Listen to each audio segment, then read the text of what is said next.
Hello दोस्तों, कैसे हैं आप सभी लोग। उम्मीद करता हूँ आप बेहतर होंगे। तो आप सभी का स्वागत है मेरे इस YouTube चैनल में एक बार फिर से। तो दोस्तों, देखते देखते अब हम 200 की फैमिली हो चुके हैं। आपने पहले वीडियो में काफ़ी सारा प्यार दिया और उम्मीद करता हूँ कि आप सभी का प्यार शुरुआती दौर से आगे को इसी तरह से बना रहेगा। किसी भी जर्नी का पहला स्टेप हमेशा से इम्पोर्टेंट माना जाता है उस जर्नी के लिए। तो मेरी इस जर्नी में आप सभी लोग मेरे लिए वो पहला कदम है। तो चलिए दोस्तों, इस वीडियो के साथ साथ अब हम अगले वीडियो की तरफ बढ़ते हैं। जो मेरा अगला वीडियो है, जो ट्रैवलिंग की जो मेरी ये जर्नी है, उसका जो अगला स्पॉट है वो है शिमला। तो मेरा ये वीडियो शायद 2 से 3 पार्ट्स में आएगा। तो जो पहला पार्ट है मैं इस वीडियो में डालने वाला हूँ, तो आप बने रहें। साथ ही इस वीडियो को लाइक कीजिए, शेयर कीजिए, कमेंट कीजिए, अपने रिव्यूज़ दीजिए, अपने इमोशंस शेयर कीजिए हमारे साथ और चैनल को सब्सक्राइब ज़रूर कीजिए। तो दोस्तों चलिए चलते हैं अब हम शिमला की तरफ। गुड मॉर्निंग दोस्तों। तो जर्नी की शुरुआत होती है यहाँ पर शनि मंदिर के पास। फुलवानी का किला।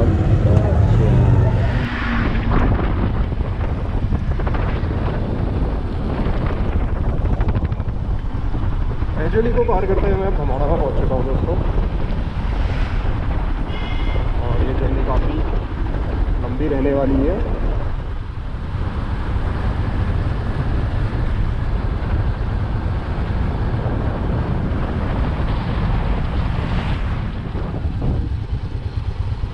जय बजरंगबली। ये हनुमान जी का प्यारा सा मंदिर।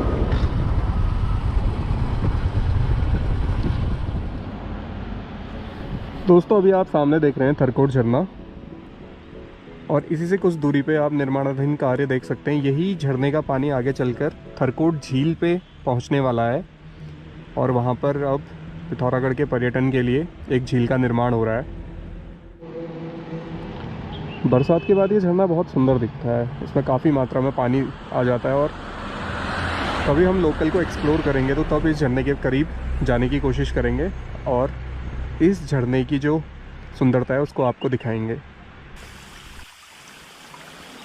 तो दोस्तों अभी आप देख सकते हैं निर्माणाधीन थरकोट झील, और जो आपने इससे पहले थरकोट झरना देखा था उसी झरने का पानी इसमें पहुंचता है। तो आप देख सकते हैं इस सुंदर से दृश्य को।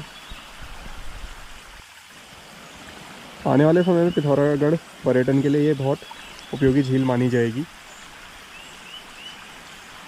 पर्यटन को बढ़ावा मिलेगा इससे, और पिथौरागढ़ शहर के अंदर ये शायद पहली झील है। तो जैसे जैसे मैं घाटी में नीचे उतरता हूँ तो मुझे ये 2 चीज़ें मिलती हैं। एक ये रोड में पड़ा हुआ खाड़ा और ये सामने लगा हुआ कोहरा। और एक बाइकर के लिए दोनों ही बहुत ख़राब चीज़ें हैं। तो चलिए धीरे धीरे हम अपनी यात्रा को आगे को बढ़ाते हैं और इन दोनों का सामना करते हैं। अब जो ये आप मंदिर देख रहे हैं, ये है गुरना माता का मंदिर।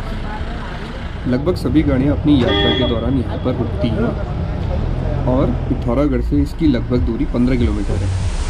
पहले इस मंदिर का जो नाम था वो था पाषण देवी मंदिर, लेकिन गुरना गांव के निकट होने के कारण अब यह गुरना माता के नाम से प्रसिद्ध है। तो दोस्तों अपने शहर पिथौरागढ़ को 30 किलोमीटर छोड़ते हुए मैं पहुंच चुका हूं घाट पे, और जिस पुल पे मैं खड़ा हूं ये है सरयू पुल। आप देख सकते हैं नीचे ये सरयू नदी आगे को बहती हुई, जो आगे पंचेश्वर में जाके काली नदी से मिल जाती है। और इसी घाट से 8 किलोमीटर आगे पड़ता ही एक जगह पनार, और पनार के आसपास है रामेश्वरम। उस रामेश्वरम में ये सरयू नदी हमारी पूर्वी रामगंगा नदी से मिलती है, और लोगों के माने तो कई लोग इसको सरयू नदी और कई लोग इसे रामगंगा के नाम से जानते हैं। तो दोस्तों पनार से ऊपर को चढ़ते वक्त दन्या की तरफ आप देख सकते हैं मुझे एक रोड में 2 रंग की रोडें दिख रही हैं। आधा काम इस पर चल रहा है और आधा काम बना हुआ नहीं है। भाई साहब गजब की ठंड हो रही है। तो मैं यहाँ पे अभी रुका हुआ हूँ दिहाड़ी के आसपास। यहाँ से 10 किलोमीटर हमारा पहला स्टॉप होगा दनिया, जहाँ पे हम नाश्ता करेंगे। और मेरे साथ इस ट्रैवलिंग में मेरी माताजी भी हैं, जो पीछे गाड़ी से आ रही हैं। ये देखो गाइस, ये है वो गाड़ी जिसमें मेरी माता जी हैं। Hello mom. दोस्तों ये जगह है दुनिया का अंतिम छोर, जिसकी पहचान सामने उस मंदिर से होती है। और सामने है ये वो रेस्टोरेंट जहां अब हम नाश्ता करेंगे। ये है अशोका रेस्टोरेंट इस हरी बिल्डिंग में। नाश्ते की शुरुआत होती है इस गुड़ वाली चाय से, हम पहाड़ियों की पहली पसंद। और सामने है ये सुंदर सी वादियाँ, मनोरम से दृश्य।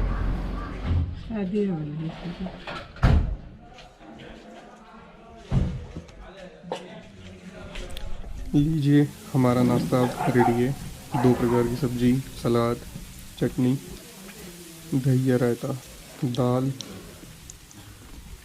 और रोटी या पराठा, आप जो भी लेना चाहें तो नाश्ते पे आपको यहाँ मिल जाएगा।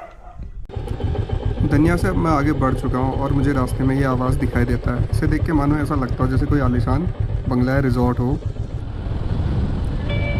चलिए दोस्तों, अब हम धीरे धीरे इस प्रकृति की खूबसूरती का आनंद लेते हुए आगे बढ़ते हैं। तो दोस्तों, एक सुहाने से दिन की शुरुआत हो चुकी है। कोहरा पाला सब दूर हो चुका है। अब एक बढ़िया सा नज़ारा आप यहाँ पे देख सकते हैं। आप जब भी आएँ यहाँ पे रुकें और इस खूबसूरत से नज़ारे का आनंद ज़रूर लें। दुनिया से 5 से 6 किलोमीटर आगे पर एक जगह है, मैं वहाँ पे रुका हुआ हूँ। तो दोस्तों, दुनिया से 10 किलोमीटर आगे पहुँचने के बाद हमें ये रोड दिखाई देने को मिलता है, जहाँ से हल्द्वानी के लिए दोनों ओर से रोड जाती है। लेफ़्ट साइड सैर फाटक की ओर से और राइट साइड अल्मोड़ा की ओर से। तो मेरा रास्ता है अल्मोड़ा की तरफ और मेरी मम्मी लोग गए हैं इसकी तरफ से, लेफ़्ट साइड के सैर फाटक की तरफ से। तो मैं जाऊंगा अल्मोड़ा की तरफ से।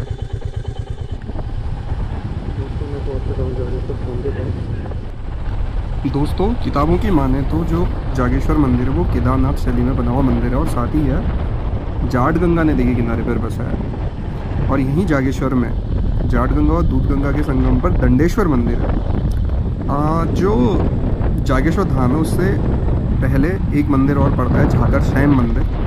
तो मान्यता यह है कि जो झाकर शैम मंदिर है वहीं उन्हीं के आशीर्वाद से जो शैम जी हैं वो भी एक शिव जी का ही रूप है, उन्हीं के आशीर्वाद से जागेश्वर धाम का निर्माण हुआ है। और एक ख़ास बात और देखने को मिलती है कि जो झाकर शैम मंदिर है वहाँ बलि चढ़ती है, जबकि जागेश्वर में ऐसा नहीं होता। और मेरे साथ चल रही है ये उत्तराखंड परिवहन की बस। तो साहब, पहाड़ों के असली राजा तो ये उत्तराखंड परिवहन गाड़ी चलाने वाले लोग हैं। साथियों, मैं पहुंच चुका हूं गोलजू देवता मंदिर के पास और सभी आप इनको न्याय के देवता के रूप में जानते हैं। आपको बताता चलूं कि कुमाऊं के अंदर गोलू देवता के 4 मंदिर हैं। एक है चंपावत, एक घोड़ाखाल, एक ताड़ीखेत और एक ये अल्मोड़ा में।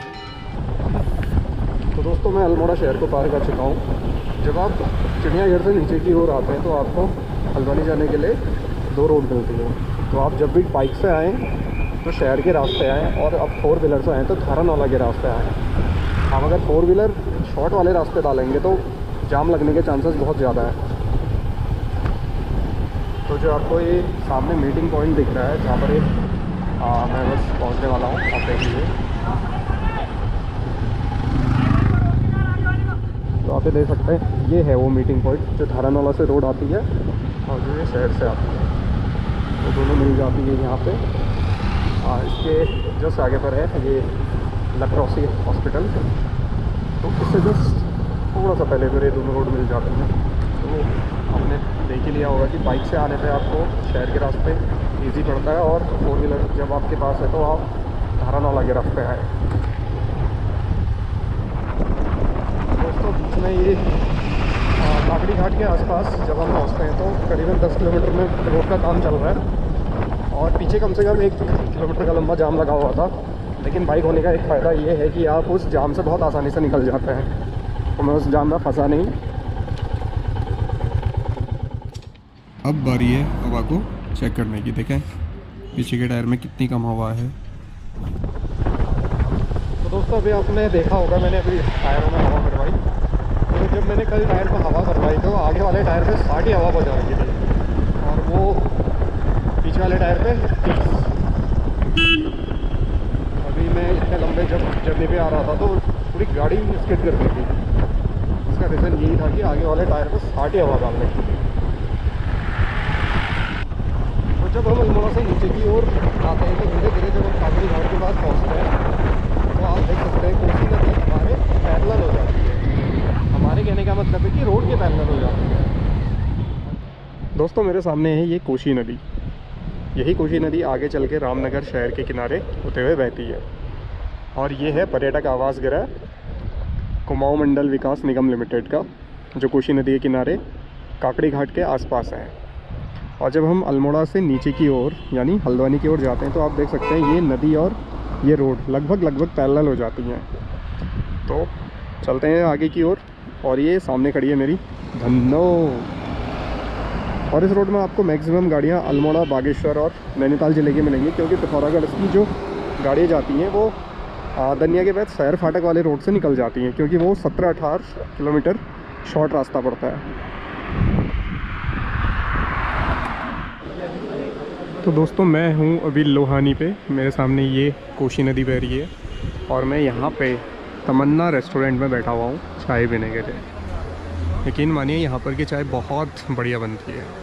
मैं सिर्फ चाय पीने के लिए यहाँ पे बहुत बार रुका हूँ, चाहे गर्मी हो चाहे ठंडा हो। हेलो हेलो हेलो, आजा आजा आजा आजा आजा। से हाय गाइस। Hello hello.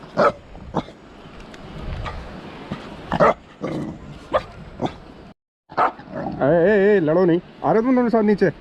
ओ हीरो तू भी आ रहा है? ले आजा। आ रहे हो तो आएगा? आ रहा है? आएगा तू? तेरे को भी आना है? मैं जा रहा हूँ यहाँ, देखो तुमको भी आना है? लो ओ हीरो। नहीं बाय। दोस्तों इन दो प्यारे से डॉग से मिलने के बाद अभी मैं अब कोसी नदी के किनारे आ चुका हूँ। मन तो कर रहा है कि दोस्तों मैं अपने दोनों पैर इस पानी के नीचे डाल दूँ, बट फिर मुझे पानी के नीचे के जो जानवर हैं उनका ख्याल आ रहा है एकदम। तो मैं इस ख्याल को जाने ही देता हूँ और बस अब इस किनारे किनारे नदी के पानी का आनंद लेता हूँ। तो चलिए दोस्तों इन नज़ारों के बाद अब हम अपनी जर्नी में आगे की ओर बढ़ चलते हैं।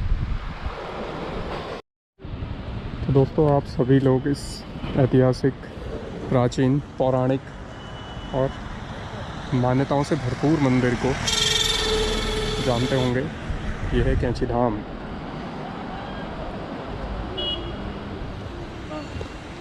जय नीम करोली बाबा, जय बजरंगबली। अब मैं मंदिर के मुख्य गेट के आसपास की इन मार्केट्स को विजिट कर रहा हूँ। उन्हीं में से एक ये शॉप है। इन शॉप्स में मुख्य रूप से मालाएं, अंगूठियाँ, कड़े, नीम करोली बाबा की तस्वीरें, लॉकेट, छल्ले, शंख इत्यादि देखने को मिल जाते हैं। और इन वस्तुओं के जो दाम हैं वो 10 रुपये से लेकर 1000-1500 रुपये तक होते हैं। दोस्तों मैं पहुंच चुका हूं भीमताल।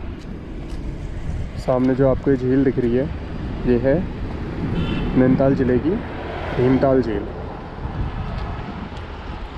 और यहाँ से हल्द्वानी है कम से कम 25 से 30 किलोमीटर। और जो हमारी इस जर्नी का पहला पड़ाव है, तो आज के दिन हम हल्द्वानी स्टे करेंगे और इस जर्नी का सेकंड पड़ाव कल हल्द्वानी से देहरादून की तरफ शुरू होगा। भीमताल झील हमारे कुमाऊं क्षेत्र की सबसे बड़ी झील है दोस्तों। तो चलिए दोस्तों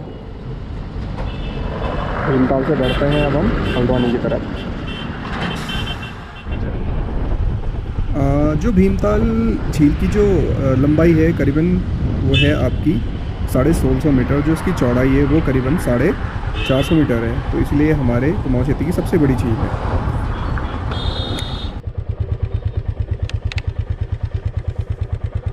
दोस्तों मैं भीमताल से जैसे जैसे नीचे को बढ़ता हूँ तो थोड़ा सा करीबन 1.5 से 2 किलोमीटर आगे जाने पे ये पॉइंट देख सकते हैं आप। इस जगह को कहते हैं सुसाइड पॉइंट। तो ये प्रशासन द्वारा बंद किया गया है। यहाँ जाना आप सही नहीं है, लेकिन लोग फिर भी चले जाते हैं और जान का रिस्क रहता है। तो आप कभी भी ऐसी जगहों पर कोशिश कीजिएगा ना जाएं। फ़ोटो खींचने के चक्कर में जान जा सकती है, तो ध्यान दीजिएगा।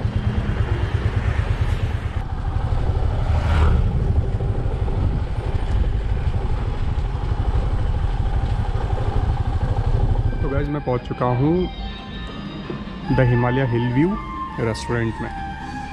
ये है करीबन रानी बाग से 2 से 3 किलोमीटर ऊपर। तो भैया से मैंने फिर से रिपीट करवाई है चाय। भैया आपका वीडियो बना रहा हूँ मैं, नाम बताओ अपना। कुंदन। और ये आपके कैफ़े का नाम क्या है, रेस्टोरेंट का नाम? रेस्टोरेंट का नाम hills view. Hills view, Himalaya hills view cafe. हाँ जी, हाँ जी। अच्छा, और क्या कहते हैं, कब से हो आप यहाँ?